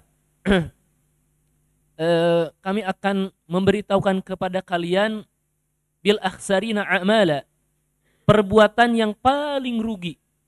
Alladzina dhalla sa'yuhum, ialah orang yang sia-sia perbuatannya fil hayati dunya, di kehidupan dunia, wa hum yahsabuna annahum yuhsinuna sun'a, padahal mereka mengira sesungguhnya mereka telah berbuat baik, sebaik-baik berbuat. Jadi tidak dalam atau tidak didasari oleh ilmu. Wal haditsu anhu sallallahu alaihi wasallam la tattabi'unna sunana man qablakum hadwal qudzati bil qudzati. Sungguh kalian akan mengikuti itu turut munding ya. Sunana man qablakum, tradisi orang setelah kalian. Hadwal qudzati bil qudzati, seperti bulu anak panah yang mengikuti bulu anak panah yang lain. Hatta law dakhalu, sampai kalau mereka, yaitu yang diikuti itu, masuk juhra dhabbin, sampai orang yang diikuti setelah kalian itu bahkan masuk ke lubang dhab, la dakhaltumuhu, niscaya kalian akan mengikutinya. Jadi ini Masya Allah ya, kaum umat muslim jangan sampai seperti ini. Meskipun tidak dapat bukan dihindari, maksudnya tidak dapat dipungkiri bahwa ada ya beberapa ikhwan kita yang mungkin tidak tahu ilmunya. Qalu ya Rasulullah, wahai Rasulullah, al-yahud wan nasara, apakah orang Yahudi dan Nasara? Qala faman, maka siapa lagi? Jadi akan mengikuti beberapa umat Nabi Muhammad, kata Nabi Muhammad SAW akan mengikuti kebiasaan atau tradisi Yahudi dan Nasara. Akhrajah wal haditsu tsani iftaraqatil yahud, orang Yahudi itu terpecah ala 71 firqah, ke dalam 71 golongan. Waftaraqat an-nasara, dan umat Nasrani terpecah ala 72 firqah, 72. Wasataftariqu hadhil ummatu ala 73 firqah, dan umat ini akan terpecah menjadi 73 golongan. Kulluha finnar illa wahidah, seluruhnya ada di neraka kecuali satu. Qulna man hiya ya Rasulullah, maka siapakah golongan itu hai Rasulullah? Qala man kana ala mithli ma ana alaihi wa ashabi, ialah orang yang berada di atas seperti apa yang saya sedang pijak ini beserta para sahabat. Jadi seperti ya Nabi SAW tentu dia berdiri di atas ilmu dan wahyu dari Allah Subhanahu wa taala, dan para sahabat berdiri di atas sunnah Nabi SAW dan Al-Quran itu sendiri. Maka itulah firqah atau itulah golongan yang akan selamat, yang akan masuk ke surga. Baik, kita lanjutkan. Kemudian, sekarang masuk lagi. Ini yang ke-7 berarti ya. Warruku'u warraf'u, yang 7. Warruku'u warraf'u minhu wasujudu 'alal a'dha' as-sab'ah. Ruku, halaman 64. Ruku kemudian bangkit darinya dan sujud pada anggota tubuh yang 7 ya, yang harus menempel dalam tempat sujud. I'tidal minhu wal jalsatu baina sajdatain, duduk di antara dua sujud. Wad dalilu qauluhu ta'ala, dan dalilnya firman Allah Ta'ala, ya ayyuhalladzina amanu ruk'u wasjudu, ya wahai orang-orang yang beriman, rukulah kalian dan sujudlah kalian. Wal haditsu anhu sallallahu alaihi wasallam, hadis dari Nabi sallallahu alaihi wasallam, umirtu an asjuda ala sab'ati a'dhumin, saya diperintahkan untuk sujud pada 7 a'dhum atau badan, anggota badan itu ya. Wa tuma'ninah fi jami'il af'al, dan tumaninah atau tenang ya, tidak terburu-buru dalam seluruh pekerjaan tersebut. Wa tartibu bainal arkan, dan harus tersusun rapi ya, maksudnya jangan didahulukan satu dengan satu yang lain, harus sesuai dengan urutan. Wa dalilu haditsul musii salatahu, dan dalilnya ialah hadis orang yang jelek dalam salatnya. An Abi Hurairah, di sini dalilnya, qala bainama nahnu julusun inda Nabi sallallahu alaihi wasallam, ketika kami duduk bersama Nabi sallallahu alaihi wasallam, idz dakhala rajulun fasallama ala Nabi sallallahu alaihi wasallam, kemudian datanglah seorang laki-laki kemudian salat, kemudian salam kepada Nabi sallallahu alaihi wasallam, faqala irji' fasalli fa innaka lam tusalli. Jadi seorang tersebut salat kemudian datang kepada Nabi kemudian salam, maka kata Nabi, irji' fasalli fa innaka lam tusalli, kembalilah, salatlah kamu, sesungguhnya kamu sebetulnya tidak salat atau belum melaksanakan salat. Fafa'alaha thalathan, maka orang tersebut mengulanginya itu 3 kali. Jadi setelah Nabi SAW memerintahkannya, dia sholat, kemudian datang kembali, kemudian kata Nabi, irji' fasalli fa innaka lam tusalli, sampai 3 kali. Kemudian laki-laki itu berkata, tsumma qala walladzi ba'atsaka bil haqq nabiyyan, dan yang dan demi Allah yang telah mengutusmu dengan kebaikan sebagai nabi, la uhsinu ghaira hadza, saya tidak mampu berbuat baik selain daripada ini. Fa'allimni, maka ajarkanlah aku. Faqala lahu Nabi sallallahu alaihi wasallam, maka Nabi sallallahu alaihi wasallam berkata, idza qumta ila sholati fakabbir, jika kamu berdiri untuk salat maka bertakbirlah. Tsumma qra' ma tayassara ma'aka minal Qur'an, kemudian bacalah apa yang mudah bagimu dari Al-Qur'an.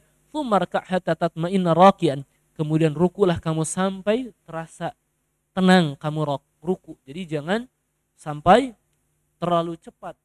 Kenapa? Karena at-tumaninah, tenang, nyaman di dalam sholat itu adalah rukun. Jadi kalau ada sholat samenit oge teu henteu nya 4 rakaat samenit beres, nah itu bukan sholat. Itu malah nyeri awak. Sholat dirinya mah teu bisa cenah naon teu kataikan cenah gancang teuing. Teu kataikan ilmuna, jangan terlalu cepat. Sholat tarawih sampai 7 menit lah eta mah.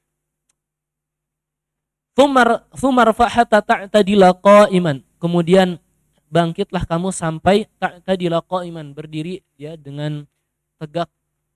Tsumma asjud hatta tatma'inna sajidan, kemudian sujud sampai kamu merasa tenang ketika sujud.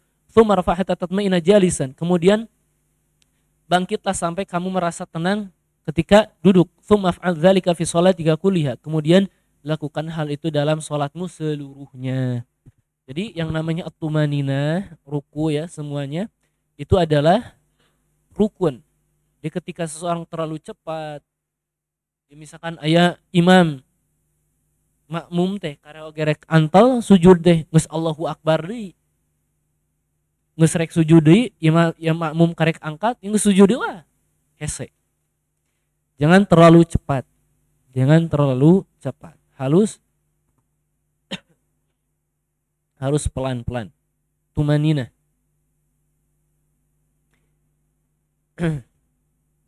Nah, ini yang panjang ya tentang nanti ada bahasan tentang tauhid juga, di sini kita lewat saja.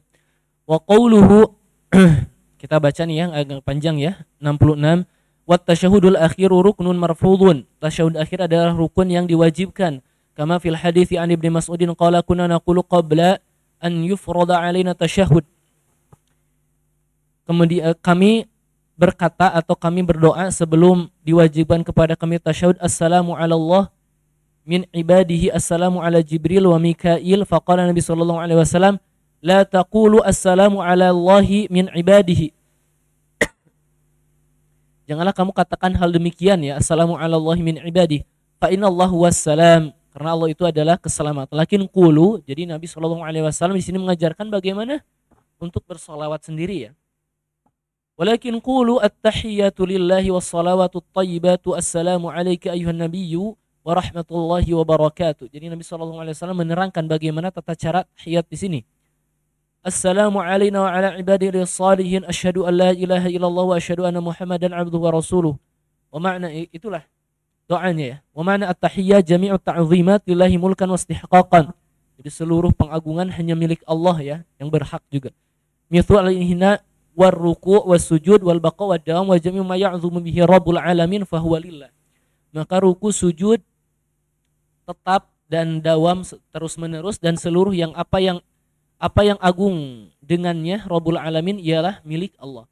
Faman sharafa minhu syai'an li ghairillah fa huwa musyrikun kafirun. Maka barang siapa yang memalingkan sesuatu apapun dari hal tersebut yang hanya untuk Allah, sebetulnya yang namanya sujud, al-hina itu membungkuk, ar-ruku itu sujud, ar-ruku itu ruku, sujud, itu semuanya hanya milik Allah. Barang siapa yang mempergunakan hal tersebut bukan kepada selain Allah, fa huwa musyrikun kafirun. Maka itu adalah musyrik dan kafir. Wassalawatu ma'nahu jami'ud da'wat, dan salat maknanya adalah seluruh doa-doa. Wa qila as-salawatul khamsu. Wat thayyibatu lillah Allahu thayyibun. Makna at-thayyibatu lillah, Allah adalah thayyib, bagus. Wa la yaqbalu minal aqwal wal af'al illa thayyibaha, dan tidak menerima ucapan dan perbuatan kecuali yang baik. Assalamu alayka ayyuhan nabiy wa rahmatullahi wa barakatuh. Tad'u lin Nabi sallallahu alaihi wasallam bisalama war rahmah wal barakah. Kamu berdoa untuk Nabi sallallahu alaihi wasallam dengan selamat, rahmah dan barakah. Walladzi yud'a lahu ma yud'a ma Allah, dan dia adalah yang dimintai doa untuk keselamatannya, ma yud'a ma Allah, tidak dimintai doa kepadanya. Itu maksud yud'a lahu ma yud'a ma Allah. Jadi kalau yud'a itu didoakan, kita mendoakan Nabi. Kalau yud'a berarti dimintai doa, dan itu yang tidak boleh. Assalamu alayna wa ala ibadillah salihin. Tusallimu ala nafsika, kamu meminta atau keselamatan untuk dirimu, wa ala kulli abdin salihin fis samai wal ard, dan kepada setiap hamba yang soleh di bumi dan di langit. Wassalamu du'aun, dan salam adalah doa. Wassalihuna yud'a lahum wa la yud'auna ma Allah, dan orang-orang soleh kita doakan tetapi tidak dimintai doa dari mereka. Jadi kita berdoa untuk, kita mendoakan mereka bukan untuk dikabulkan dari mereka. Wahai orang-orang soleh berikan, enggak, itu adalah musyrik. Ini yang dimaksud yud'a lahum wa la yud'auna ma Allah. Asyhadu an la ilaha illallah wahdahu la syarikalah. Tushhidu atau ya, syahadatal yakin, kamu bersaksi dengan syahadat yang yakin, an la ya'buda fil ardi wala fis sama bihaqqin illallah, kamu tidak akan beribadah di atas bumi dan langit kecuali kepada Allah. Wa syahadatu anna Muhammadan Rasulullah bi annahu 'abdun la yu'bad, dan kamu syahadat bahwa Nabi SAW adalah Rasul Allah, ialah dia itu adalah seorang hamba dan tidak disembah. Wa rasulu la yukadzab, dan dia adalah rasul, wa rasulun la yukadzab, dan dia adalah rasul yang tidak didustakan. Bal yuta' wa yuttaba, akan tetapi diikuti dan ditaati dan diikuti. Syarafahullahu bil ubudiyah, Allah Subhanahu wa taala memuliakannya dengan ubudiyah, kehambaan. Wa dalil qalu ta'ala tabarakalladzi nazzala al-Qur'ana 'ala 'abdihi liyakuna lil 'alamin nadhira. Jadi Nabi sallallahu alaihi wasallam di sini agar menjadi di sini nazalal furqan ala 'abdihi, inilah yang Allah Subhanahu wa taala muliakan. Allah Subhanahu wa taala menurunkan Al-Qur'an kepadanya agar menjadi nadhira, peringatan. Inilah makna at-tasyahud. Kita masih membahas ruku dan sebagainya tadi ya. Kemudian wa qauluhu halaman 71. Nah, ini sampai halaman 82 tentang tauhid, sangat panjang ya. Wa ma'na at-tahiyat jami'ut ta'zimat mulukan wastikhan mithu al-hina wa ruku' wa sujud wal baqa' wa dawm wa jami' ma ya'dhumu bihi rabbul alamin fa huwa lillah. Faman sarafa min syai'in li ghairillah fa huwa musyrikun kafirun. Tadi sudah ya. Ini panjang sampai halaman 82. Ini tentang tauhid. Panjang.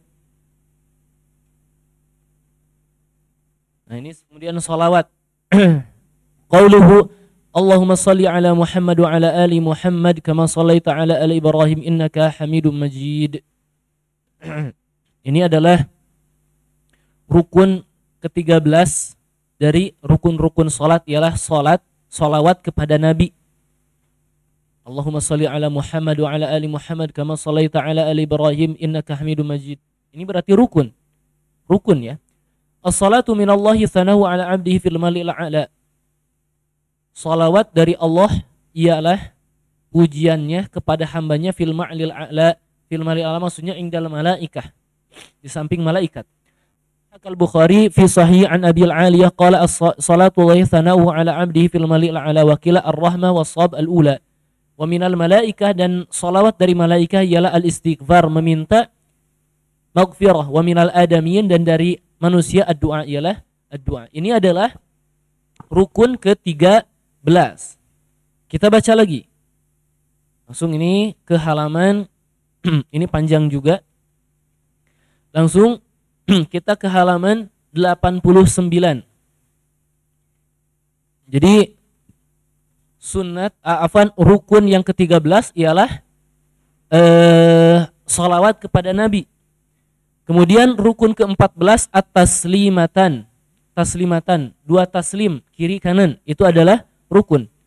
Wa bihima yakunu al-khuruj minas shalah li hadithi tahrimuha at-takbir wa tahliluha at-taslim qad taqaddam.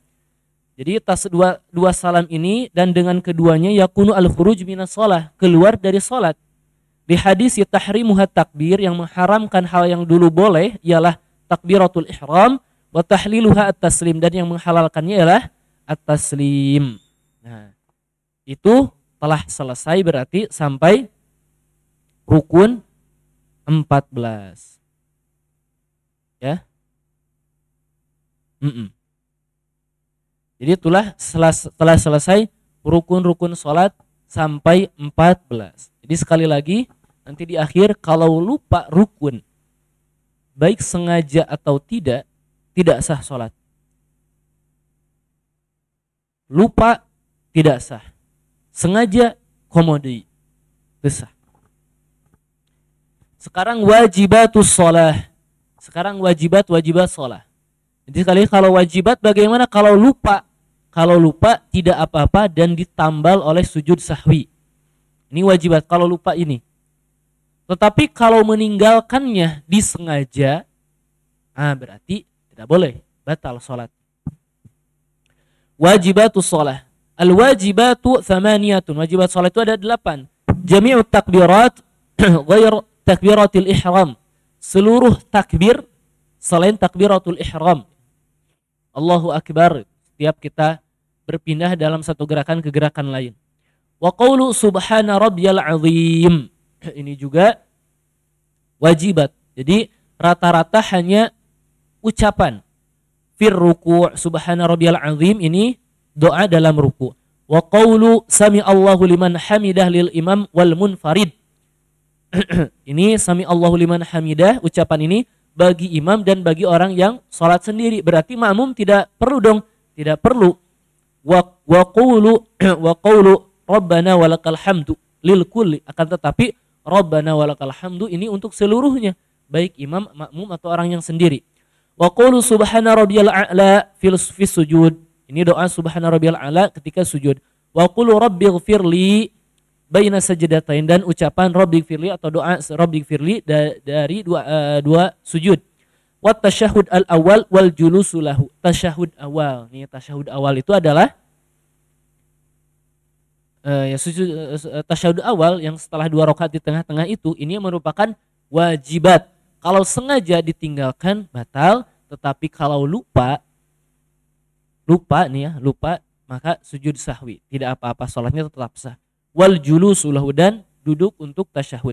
Jadi seluruhnya adalah ucapan kecuali tasyahud al-ula dan julusu lahu. Tinggal hanya 2 itu yang berupa perbuatan. Nah, kita akhiri langsung ke halaman 94. Ini langsung khatam. 94, fal arkanu, maka adapun rukun-rukun, ma saqata minha, ketika gugur darinya, sahwan, baik itu lupa, au amdan, atau sengaja, baik lupa atau sengaja, ketika rukun itu gugur, batolatis sholatu bitarkihi, maka sholat itu batal karena meninggalkannya.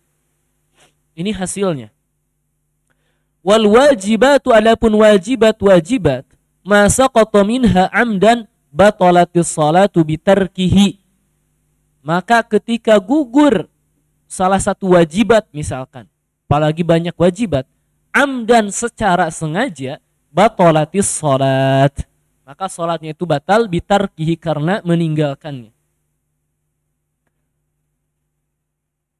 Wasahwan, tetapi ketika wajibat itu gugur, jabarahu as-sujud lisahwi, maka menambal karena lupa itu dengan sujud as-sahwi, karena lupa. Wallahu a'lam. Kita baca terakhir. Arkanus sholati wa wajibatuha wa mustahabbatuha kulluha min ajza'iha wa hiya dakhilatun tahta ta'rif asy-syar'i lis-shalah.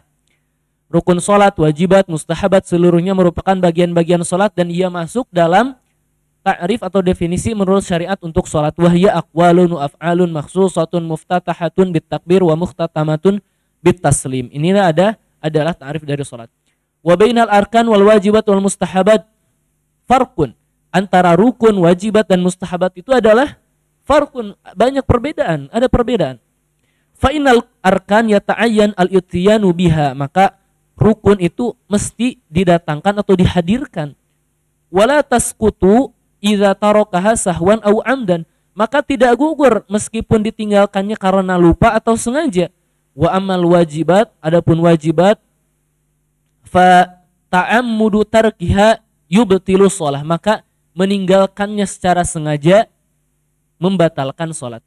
Wa tarkuha sahwan yujbaru bisujudi sahwi, atau yujbiru bisujudi sahwi, dan meninggalkannya karena lupa maka dapat ditambal dengan sujud sahwi.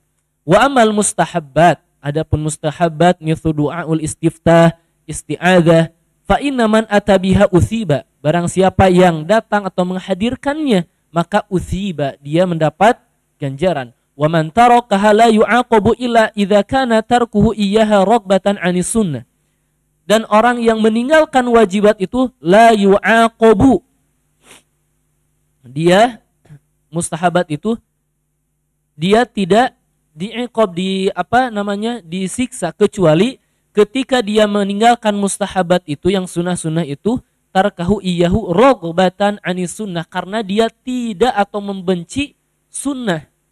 Liqaulihi sallallahu alaihi wasallam, faman raghiba 'an sunnati falaysa minni, barang siapa yang benci terhadap sunnahku maka dia bukan dari kalanganku. Hadza akhiru ma tayassara tahriruhu fi syarhi syurutis shalah wa arkaniha wa wajibati li Syekhul Islam Muhammad bin Abdul Wahhab. Ini adalah akhir apa yang mudah penulisannya dalam syarah Syurutus Shalah, rukun wajibat, milik Syekh Islam Muhammad ibnu Abdul Wahhab rahimahullah.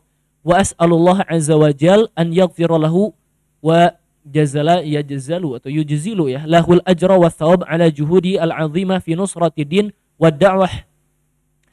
Dan saya memohon atau berdoa kepada Allah Subhanahu wa taala agar memberikannya maghfirah dan melimpahkannya jazilan, ya, jazilan itu melimpah, al-ajra ganjaran, wa thawab ala juhudi terhadap semangat atau kesungguhannya, al-azimah yang agung, fi nusrati din dalam menolong agama ini, wa da'wah ila tamassuki bil kitab was sunnah, dan berdakwah untuk berpegang teguh kepada kitab dan sunnah. Wa ma kana alaihi salaful ummah, dan apa-apa yang telah dikerjakan salaful ummah. Wa as'aluhu ta'ala an yuwaffiqal muslimin lil fiqhi fid din wa tsabati 'alal haqq innahu sami'un mujib. Dan saya berdoa kepada Allah Ta'ala agar memberikan taufik kepada kaum muslimin untuk paham di dalam agama, ya, betul-betul paham dalam agama dan teguh dalam kebenaran. Innahu sami'un mujib, sungguhnya dia yang maha mendengar dan maha mengijabah doa. Wa sallallahu wasallam wa baraka ala abdihi wa rasulihi Muhammadin wa ala alihi wa sahbihi ajma'in. Alhamdulillah. Tamat. Alhamdulillah. Jadi seperti halnya tujuan daurah ini, ihya'ul ilmi, hanya menghidupkan ilmu sendiri, ya. Untuk anak sendiri mungkin di rumah akan merasa susah untuk mengkhatamkan kitab yang kutaib, ya, bukan kitab ini buku kecil. Tetapi jangan lihat kecilnya, jangan dilihat matan kecil. Sesungguhnya hukum memahami hal yang tadi kita pelajari hukumnya wajib aini, ya. Rukun, syarat, wajibat itu wajib bagi kita. Kenapa? Kita setiap hari melaksanakan sholat. Bagaimana kalau kita misalkan ada seseorang yang lupa tentang wajibat, rukun. Misalkan dia tidak tahu rukun itu yang mana, kemudian dia tidak sengaja lupa, dia meninggalkan rukun.